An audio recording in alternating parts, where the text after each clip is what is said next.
Let me start by saying this is one of the best reads this year because it touches all of the good parts of being a nerd. Okay? If you like anything from the Alien franchise, Romulus, Prometheus, Aliens 1, 2, the video games, AVP, just anything associated or adjacent to the Alien franchise, or if you like post apocalyptic storytelling, if you like the heroes fighting with their back against the wall with no visible way to come out victorious, this is the story for you.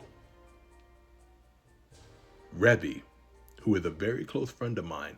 Revi, I know you are the biggest Aliens franchise fan that I know. So I'm talking to you specifically. I'm trying to get people to read this. And if you would like to read this book, I will buy it for you. And this is only issue 1. I don't care how many issues come out. I'll buy 2 copies of each so you have the complete series. What is up, guys? I am the Theblazingdeity, and we're here to talk about Alien versus Avengers, but we're probably going to call this video Aliens Kill the Marvel Universe or Attack of the Alien. We start off in the middle of nowhere space, where the Shi'ar scientists are conducting a face-hugging experiment. They are using a Kree being to be harvested by a facehugger. And apparently they've been doing this with a multitude of other races. And in their disappointment, the Kree soldier does not birth a xenomorph, leading us to find out, or implying that there are creatures, there are organic life forms that will not result in a xenomorph when being attached to a facehugger. But in their disappointment, they still find contentment in the progress with their other experiments. We find out that Skrulls can be harvested and birth a xenomorph. We also find out that Strothians or Stroians, which are gladiators' race, can be harvested and form xenomorphs. I want to put that into perspective. There's a potential that a xenomorph can be born with the ability to shapeshift or adapt to the things around it or blend in with the things around it, or one that is driven simply by desire to feed in confidence. That would be wild, and that would be terrifying. So we have the Shi'ar scientists conducting these experiments, and they are set upon by the intergalactic forces of Wakanda, led by T'Challa and Azari. Now, because Azari is in this story, I pretty much figure that this is a Elseworld story. This is like a what if, right? A separate universe kind of thing. But of course it is, right? Because it's a crossover with Alien. But it's cool to see the son of Storm and T'Challa in this story as a adult already. And it seems like Azari, T'Challa, and his special forces have been busy hunting xenomorphs, because I guess they were tipped off, or I guess they know this has been going on for a while. We find out that after they destroy the xenomorphs that are on board this ship, that they have no time really to warn Earth, which was one of the targets that the Shi'ar sent the xenomorph pods to, right? We find out that they don't have time to do this because this place in nowhere space with these 2 planets is close to a black hole, which causes a time dilation or an inconsistency in time. So they lose months. I don't know why the characters are older when we see them, probably because they've been fighting the good fight for so long, or maybe this is just later down the road when characters are older. But we find out that Earth falls quickly. And the reason that Earth falls quickly is the way that xenomorphs harvest their victims. They are focused on largely dense populaces. So the United States, for instance, is a highly populated continent. And if a xenomorph is put in the right place, maybe like New York or Florida or California, the way the plague would sweep the nation is terrifyingly fast. Imagine that. Not only did Earth fall incredibly fast, a lot of people were harvested, right? Literally a few handfuls of recognizable characters even survive, right? We find out that all the mutants, most of them at least, fled to Mars. And the only one that remained was Apocalypse, because living on Earth during this time fit his ideology rooted in Darwinism or Wallaceism, which is the survival of the fittest. It's you either adapt and be strong or you die. Apocalypse is like, I'm here, I'm gonna fight these things, I don't care. Either I die or I live, it does not matter. And there's a panel of him going at it with a xenomorph. Now, I think down the road we find out Apocalypse survives. I feel like these xenomorphs really have nothing for him, right? But I am glad, I'm very glad the mutants were like, yeah, we're getting up out of here. Because if enough xenomorphs harvested a bunch of different mutants and gained their abilities, Earth would be more screwed than it already is, right? But then we find out something scary.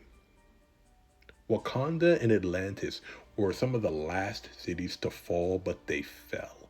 And I want to put that into perspective for you. A nigh impenetrable city, technologically advanced and war trained, war tested, prodigious fighters in the city of Wakanda were overtaken by the hordes of xenomorph.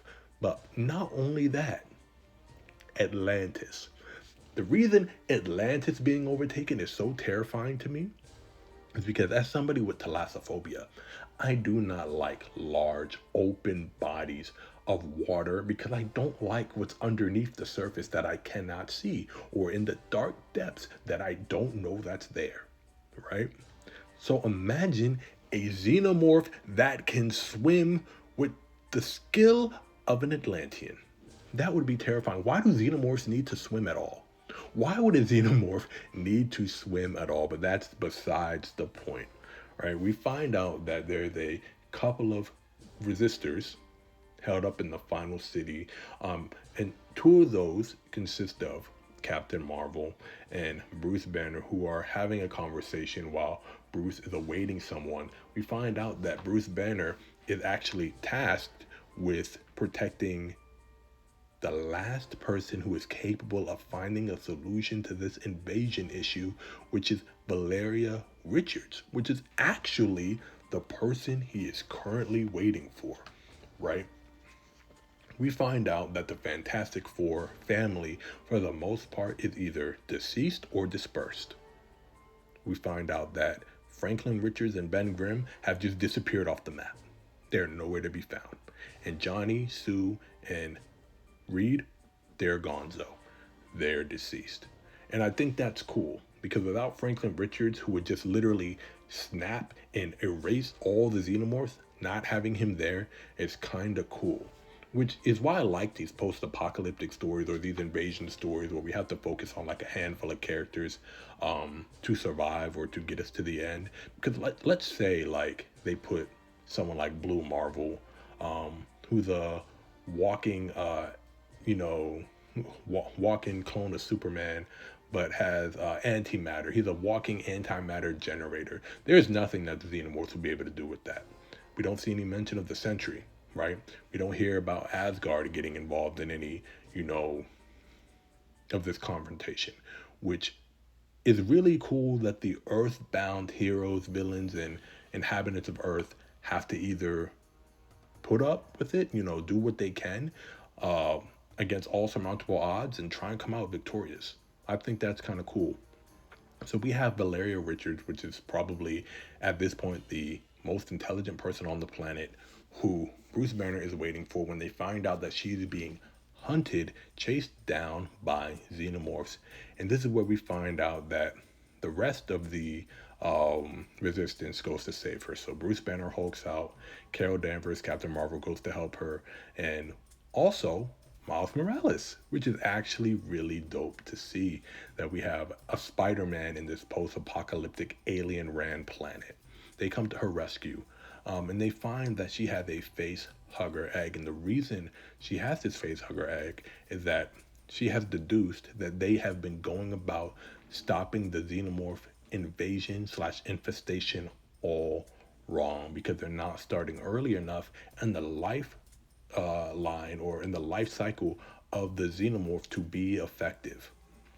They figure that once a face hugger latches on someone, that's when they usually try and stop it. They try and stop the person from either birthing a xenomorph or taking the face hugger off them completely. And either way, they are unsuccessful. They either kill the host because they remove the face hugger, or the face hugger does its thing and a xenomorph is born, and it says they've tried everything to no avail. So Valeria Richards, in her, knowledge, suggests that we need to start earlier. So I went and got an egg because I want to create a virus that will kill all the eggs and stop the xenomorphs in their earliest stage of production. I need time by myself to do this. And this is something I want to point out, right? And I've said this in every Alien movie I've ever watched. Same with a lot of the Alien fans or the Alien franchise fans. Once somebody gets wrapped up by a face hugger, the best thing to do is let that person die. The best thing to do is to burn them with fire. What is the Seth Rollins theme song? Burn it down. They need to just get them up out of there, right? They need to eviscerate that thing with fire, because once somebody is harvested by a face hugger, once they get that throat massage, pause, there's nothing they can do. You're gonna have a xenomorph baby right out of the chest for the most part. But they need to burn those things alive, which is what they decide. We need to just cut it off where it starts. We need to start with the eggs, because once these face huggers grab a hold of somebody, it's absolutely over. So she isolates herself. Valeria Richards isolates herself, and she does this self-study. She does this experiment, but Bruce Banner says, oh, she's not being responsive. Let me take her food. Let me talk to her. And comes to find out through a pre-recorded message that she was harvested the entire time. So they give us some background on how she gets the egg, the face hugger egg. She puts herself in a barrier, goes into the nest of the xenomorphs, grabs an egg, tries to leave, but trips. Are you kidding me? You trip. And you still came back to the resistance, to the remaining survivors, knowing that you had a baby xenomorph in your chest. She says the plan was working, it was all good, but I tripped. And she's like, but at least the experiment is almost done. Just don't come in this room, right? And Bruce Banner hulks out with this newly found knowledge and breaches this room just to be set upon by a newly birthed xenomorph who attacks him with absolutely no success. This xenomorph gets ripped to shreds, literally Mortal Kombat style fatality. Hulk rips the head off this thing's shoulder and acid spews everywhere. And the rest of Resistance, comes to this alert, coming to back up Hulk, and they realize, hey, this egg hatched. There's a face hugger crawling around this room somewhere. We need to isolate it. We need to kill it. We need to get it up out of here. When it attaches itself to Miles. And I'm like, oh no, not Miles. We just lost Valeria. This is the only Spider-Man left, because I don't know what happened to Peter Parker. We don't know what happened to any of the other Spider people, but we got Miles right here, man. Not right after the success of your movies. You can't be turned into a xenomorph. You can't get turned into a xenomorph breeding ground, bro. Like, no. So while he's getting this throat massage, we find out that he's saved because the Venom symbiote was attached to him the entire time. The thing that saves him is the Venom symbiote. It overshadows the freaking facehugger. So we have a parasite overshadowing another parasite that is crazy work, which leads me to believe there are a handful of creatures, not just the Kree, that do not produce xenomorphs or that are inherently immune to xenomorphs. I want to list those right now. I think symbiotes are not affected by xenomorphs because the facehuggers are brainless. They only respond to like the need to grab onto something and to breed a xenomorph. They have no like other functionality other than that. That is why they are inherently immune, because symbiote are sentient. They can attach and change the whole what's the word I'm looking for? The I want to say programming or the whole design of a creature and the need for the inner needs and desires of the creature. They can just change all of that. So I'm pretty sure the symbiotes are immune just from this panel alone. Hulk. I think Hulk, She-Hulk, Red Hulk, anyone with high levels of radiation in their body, I do not think would make a great host for a xenomorph, right? Especially because Hulk's been around so much. There's no way that he has not been brutally jumped by a bunch of xenomorphs and he's just okay, right? The Hulk, I don't think will breed a xenomorph ever. And if he does, I just think his body will heal from it. I guarantee you, in the next issue, they're gonna be like, yeah, Hulk was attacked by a xenomorph, but he's okay. It just like broke out of his chest and he healed himself and then beat it down, right? That's probably what's gonna be a thing in the next issue, or it's already happened and they're gonna like go back to it. I don't think Blue Marvel, like I said earlier, there are characters that I'm happy aren't in this story. Like I haven't seen or any mention of Asgard getting involved. No Blue Marvel, no Sentry, no Franklin Richards, no, high powered being who would literally just snap or eviscerate all these xenomorphs away in an instant. And I think being an matter, walking antimatter generator, they wouldn't have any effect on Blue Marvel. I think he would just get them out of there like that. Same thing with the Sentry. I don't think that his body is compatible. We already found out that the Kree weren't.